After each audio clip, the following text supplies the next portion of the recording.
ॐ स्थापकाय च धर्मस्य सर्वधर्मस्वरूपिणे अवतारवरिष्ठाय रामकृष्णाय ते नमः।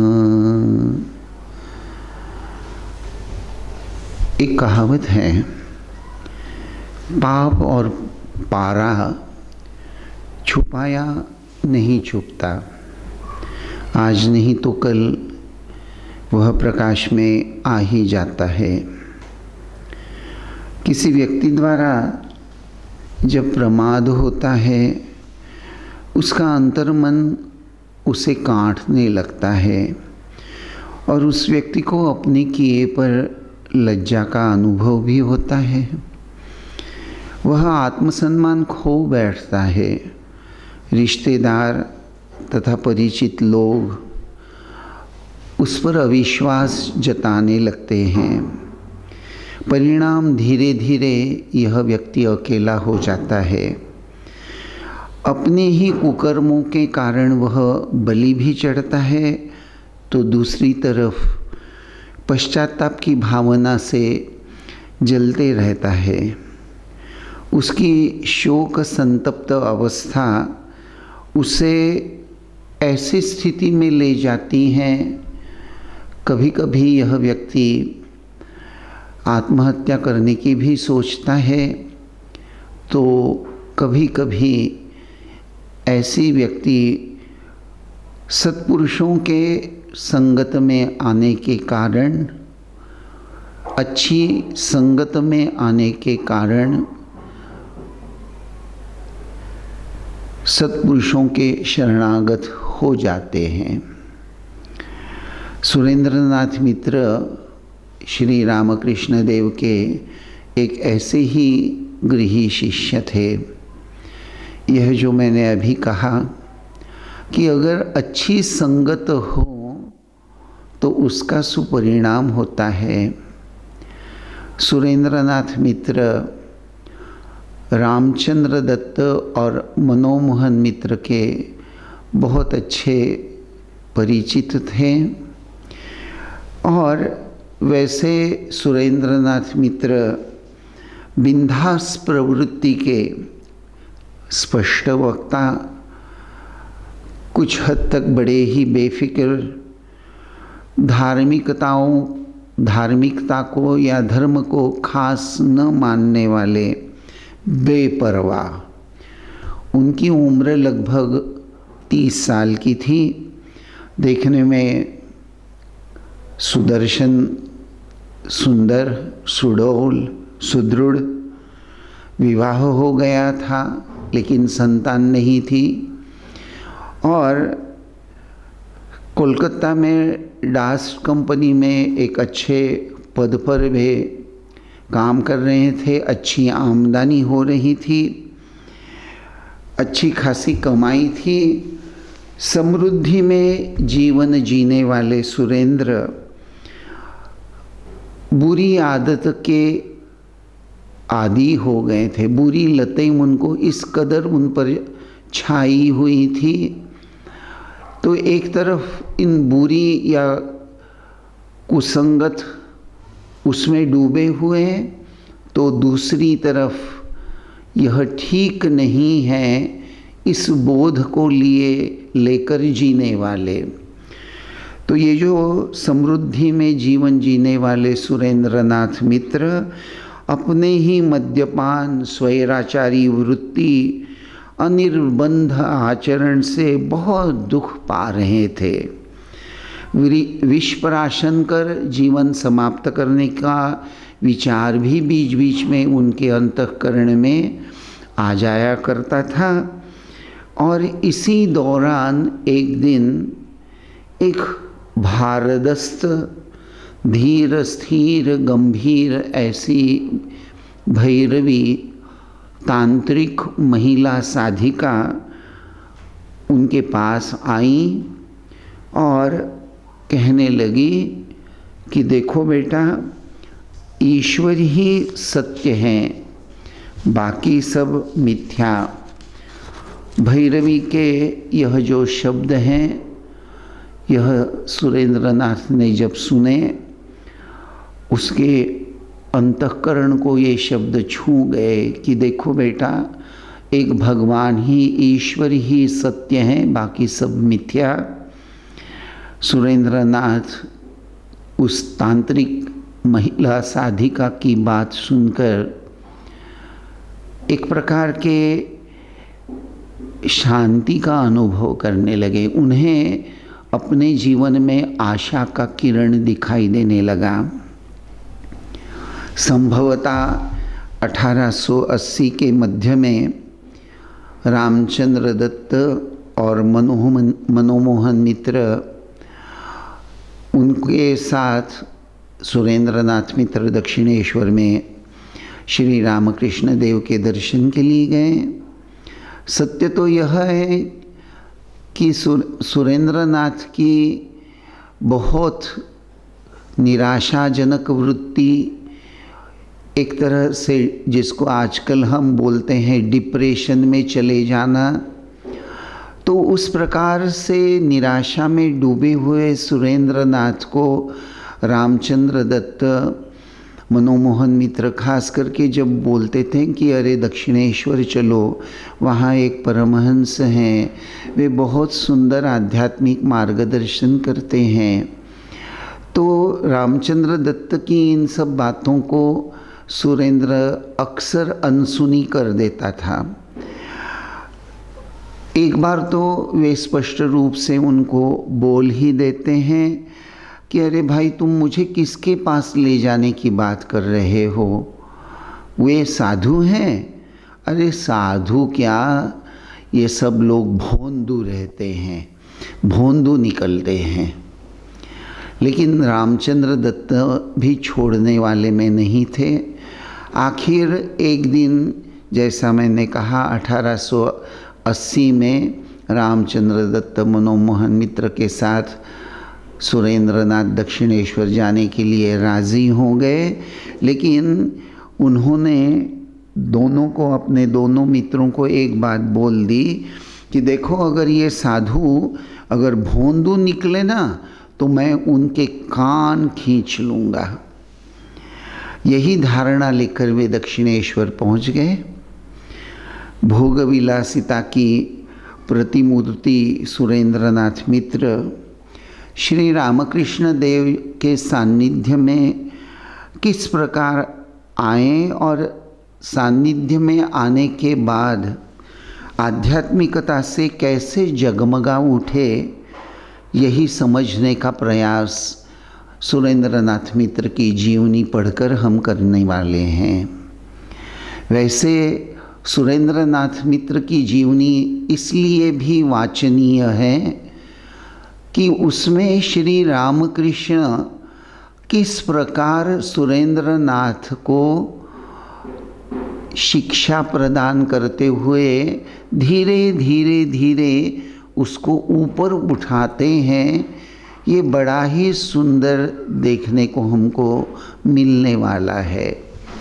तो सुरेंद्रनाथ मित्र की यह जीवन गाथा हम क्यों अध्ययन कर रहे हैं, तो इसके ये दो प्रमुख कारण कि रामकृष्ण देव के सान्निध्य में आने के पश्चात किस प्रकार आध्यात्मिकता से सुरेंद्र का जीवन जगमगा उठा और उसके इस जगमगा उठने के पीछे श्री रामकृष्ण देव की जो आध्यात्मिकता मार्गदर्शन करने की जो एक विशिष्ट पद्धत और उसके द्वारा सुरेंद्रनाथ का आध्यात्मिक प्रशिक्षण, ये दोनों बातें हम समझने का प्रयास करने वाले हैं।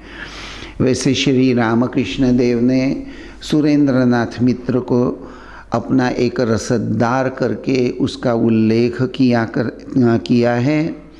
अक्सर श्री रामकृष्ण उसको अपना रसददार कहते थे। एक बार बातों ही बातों में श्री रामकृष्ण देव ने कहा कि सुरेंद्र, तुम देवी के पुत्र हो, भगवती के पुत्र हो, उस भगवती के पुत्र के रूप में मैंने अपने अलौकिक दृष्टि से तुमको देखा है, और आगे चलकर हम देखेंगे कि वास्तविक ही यह जो देवी पुत्र हैं वह किस तरह ठीक से अपनी माँ को पहचानने में समर्थ हो गया। यही कहानी है सुरेंद्रनाथ मित्र की। सुरेंद्रनाथ जो श्री रामकृष्ण देव का कान ऐंठने वाले थे, जब रामचंद्र दत्त और मनोमोहन मित्र के साथ दक्षिणेश्वर पहुंच गए, और वहाँ जाने के बाद श्री रामकृष्ण देव वहाँ बैठे हुए थे, बातें चल रही थी। वैसे गिरीशचंद्र घोष और सुरेंद्रनाथ मित्र, इनका चरित्र, इनमें बहुत समानता है। और जब श्री रामकृष्ण देव के यहाँ सुरेंद्रनाथ पहुँचे तो गिरीश बाबू की ओर संकेत करते हुए श्री रामकृष्ण देव ने कहा कि भला तुम क्या हो, ये तो तुमसे भी। बस श्री रामकृष्ण देव ऐसा बोलने ही वाले थे तो उनकी बात पूरी होने के पहले ही सुरेंद्र ने झट से अपने समर्थन में कह दिया कि जी हाँ, गिरीश बाबू हमारे बड़े भाई हैं। ये जो बड़े भाई हैं ये कोई खून का रिश्ता उस दृष्टि से नहीं, लेकिन गिरीश बाबू जिस प्रकार बहुत सारी गलत बातों करने के आदी थे, तो श्री रामकृष्ण देव मुस्कुराकर सुरेंद्रनाथ मित्र को पहली ही मुलाकात में देखने के बाद बोल देते हैं कि ये देखो, ये तुम कुछ भी नहीं हो, तुमसे भी इनडायरेक्टली श्री रामकृष्ण देव जैसे सुरेंद्रनाथ मित्र के अंतःकरण में प्रारंभ में ही यह बात जैसे बिठा देना चाह रहे हैं कि तुम्हारे द्वारा बहुत पाप कर्म भी अगर हो गए हैं तो तुम्हें घबराने की ज़रूरत नहीं है। तुमसे भी बहुत बड़े बड़े पाप करने वालों को उनका उद्धार यहाँ हुआ है, तो तुम्हें घबराने की कोई ज़रूरत नहीं है। सुरेंद्रनाथ ऑफकोर्स श्री रामकृष्ण देव का यह अंतरंग मनोभाव नहीं समझ पाए थे। उनको तो बस डर लग रहा था कि कहीं श्री रामकृष्ण देव सबके सामने उनके चरित्रहीनता की पोल खोल न दे, और इसीलिए झट से उन्होंने श्री रामकृष्ण देव से कहा कि जी हाँ, वे तो मेरे बड़े भैया हैं। अस्तु, उस समय तो इच्छा न होने पर भी रामचंद्र और मनोमोहन के जोर देने पर सुरेंद्रनाथ दक्षिणेश्वर आए थे, और ठाकुर उनको प्रणाम तो उन्होंने वैसे नहीं किया और आसन पर जाकर बैठ गए। आसन पर बैठने के बाद भक्तों से घिरे बैठे श्री रामकृष्ण देव एक बहुत सुंदर बात बताने लगे। और वह बात क्या थी? तो श्री रामकृष्ण देव कहने लगे कि देखो, लोग बंदर का बच्चा होना क्यों चाहते हैं? बिल्ली का बच्चा होना बहुत अच्छा है, बंदर के बच्चे से बिल्ली का बच्चा बनना बड़ा अच्छा है। इस तरह से श्री रामकृष्ण देव एक प्रसंग उठाते हैं।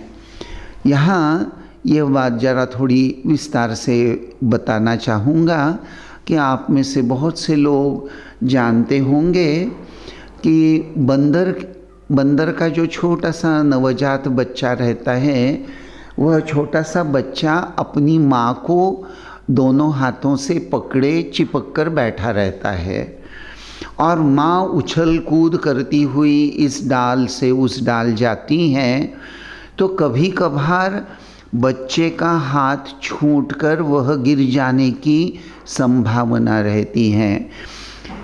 तो गिर जाने की संभावना रहती है। इसके ठीक विरुद्ध बिल्ली के जो बच्चे होते हैं, तो माता बिल्ली जो होती हैं, जब वह देखती हैं कि यह जगह बड़ी असुरक्षित सी है, तो अपने बच्चों को ठीक गर्दन के वहाँ से वे इस कदर पकड़ लेती हैं और अपने बच्चों को सुरक्षित जगह जाकर रख देती हैं। तो देखिए, जो अपने मुंह से बिल्ली, माता बिल्ली अपने बच्चों को उठाती तो है, लेकिन बिल्ली के दांत अपने बच्चों को गड़ते नहीं हैं। वो उठाने का कुछ अजीब नैसर्गिक ढंग होना चाहिए, लेकिन मूल बात यहाँ है कि बिल्ली अपने नवजात बच्चों की रक्षा करना वह दायित्व माता बिल्ली का होता है, और इसीलिए बिल्ली के बच्चे अधिक सुरक्षित रहते हैं। बंदरियाँ जो होती हैं, उसके नन्हे से छोटे से बच्चे, वे बच्चे माँ को पकड़ते हैं, तो माँ जब इस डाल से उस डाल पर छलांग लगाती हैं तो बच्चा गिर जाता है।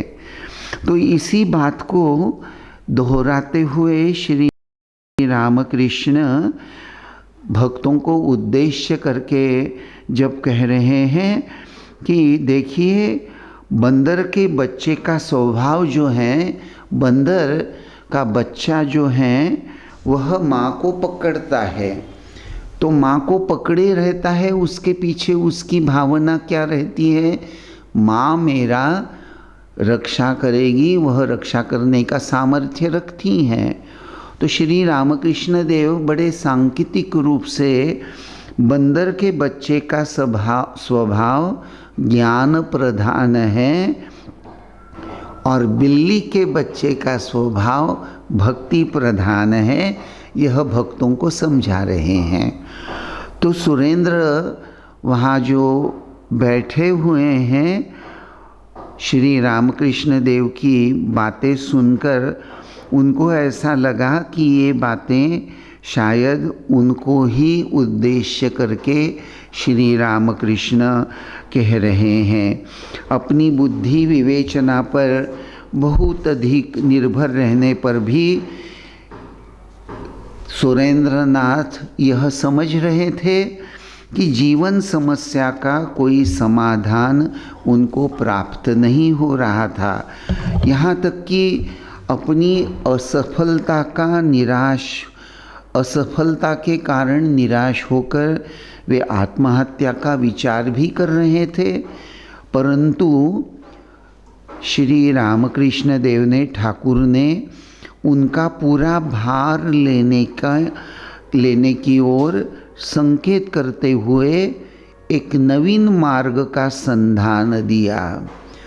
देखिए, ये जो श्री रामकृष्ण देव ने बिल्ली का बच्चा और बंदर का बच्चा, यह उदाहरण देने की जो एक प्रकार की श्री रामकृष्ण देव ने ये जो कहानी उदाहरण जो दिया, उसके पीछे जो बड़े ही सूक्ष्म भावना कि अपने ही बलबूते, ये जो अभी मैंने आपको कहा कि सुरेंद्रनाथ मित्र को ठाकुर की बात सुनकर यह लगा कि अपनी ही बलबुद्धि पर या अपनी शक्ति सामर्थ्य के मर्यादा जो हैं वह सुरेंद्रनाथ समझ रहे हैं, और उनको यह समझ में आ रहा है कि मैं अपने सामर्थ्य से अपने जीवन की समस्या जो है, जीवन समस्या का समाधान मैं अपने बलबूते नहीं कर पाऊँगा।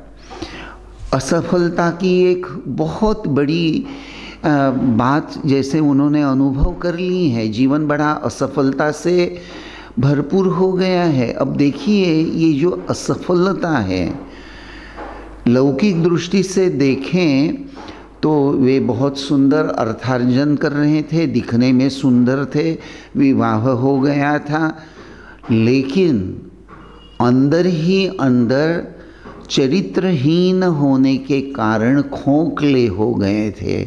ये जो मद्यपान, स्वैराचार, वेश्यागमन, इन सभी बातों को लेकर अपने ही नज़रों में जैसे वे गिर गए थे, और अपनी ही नज़र से जो गिर जाता है उस व्यक्ति को फिर से उठना एक बहुत बड़ी बात होती है। और बिल्ली का बच्चा और बंदर का बच्चा, इस उदाहरण के माध्यम से श्री रामकृष्ण देव ने जैसे उनको संकेत कर दिया, उनको सुझाव दे दिया कि तुम चिंता मत करो, तुम्हारा पूरा भार मैं लेने के लिए तैयार हूँ। और यह संकेत प्राप्त होते ही सुरेंद्रनाथ मित्र के जीवन में आशा की एक नई ज्योत जगमगा उठी। हाँ, सुरेंद्र को अपार सागर में किनारा मिल गया। जैसे वे अपार सागर में गोते लगा रहे थे, अब उनको किनारा मिल गया। श्री रामकृष्ण देव की बातें सुनकर वे अभिभूत हो गए, और उसके बाद प्रत्येक रविवार वे दक्षिणेश्वर को आना जाना करने लगे। अगर दक्षिणेश्वर रविवार को अगर वह नहीं आते तो उनको बड़ी बेचैनी महसूस होती थी, चैन नहीं पड़ता था। और वे एक बार स्पष्ट रूप से उन्होंने बोल भी दिया कि गया था अहंकार के साथ कि मैं इनके कान ऐंठ लूँगा, इनकी कान खींचूँगा, लेकिन श्री रामकृष्ण देव के पास जाने के बाद अपना ही कान ऐंठवा कर वापस आया हूँ। और फिर सुरेंद्रनाथ मित्र कहने लगे, श्री रामकृष्ण देव क्या ऐसे वैसे गुरु हैं?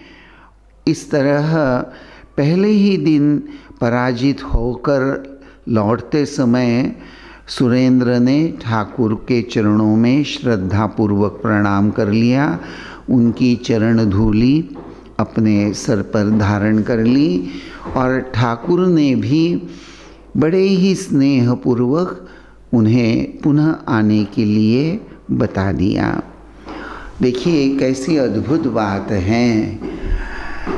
गए थे बड़े ही अहंकार के साथ और वापस जा रहे हैं, और खुद बोल रहे हैं कि मैं पराजित होकर वापस जा रहा हूँ, लेकिन श्री रामकृष्ण देव से पराजित होने में भी सुरेंद्रनाथ मित्र को आनंद हो रहा है।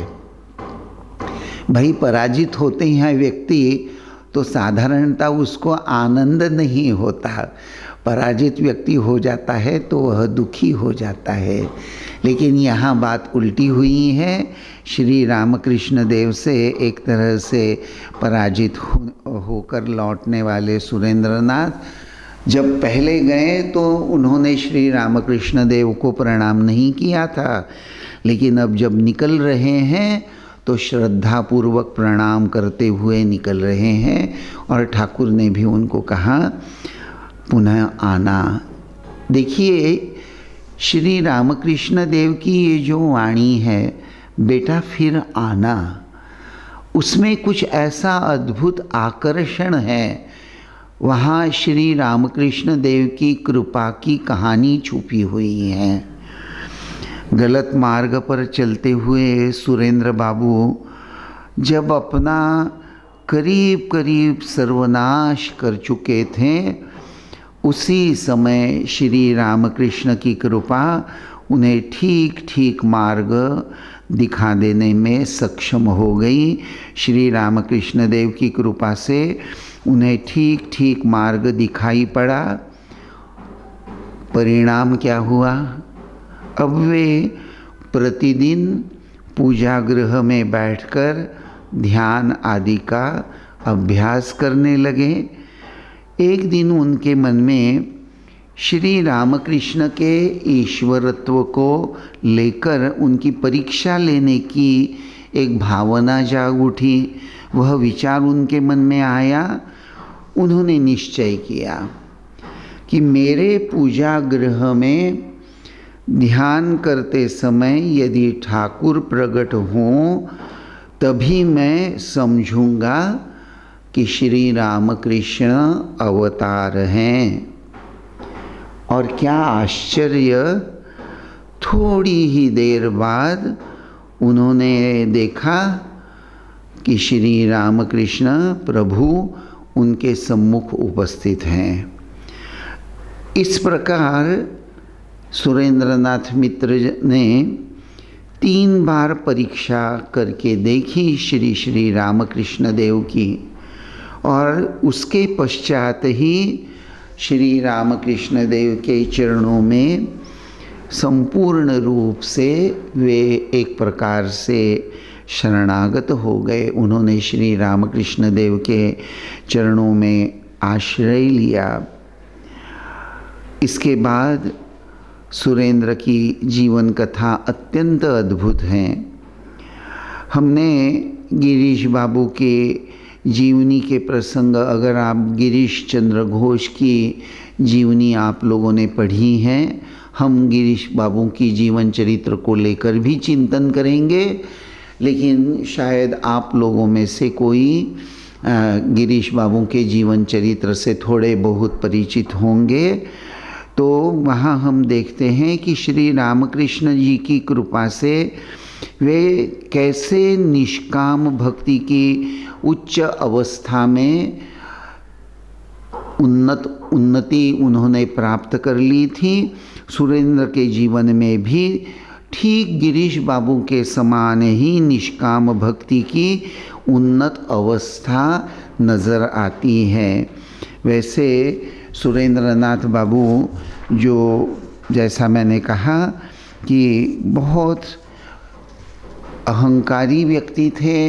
अब अहंकार क्यों न हो, एक तरह से सर्वसाधारण जीव जो होता है, जब संसार में सांसारिक बातों को लेकर, जैसे सुरेंद्रनाथ अच्छी आय समृद्धि में जीवन यापन कर रहे थे, शादी हो गई थी, सुडौल सुंदर सुदृढ़ बलवान शरीर था, तो एक तरह से उनका एक प्रकार से अहंकारी होना या अपने आप को खास व्यक्ति समझना गलत भी नहीं था।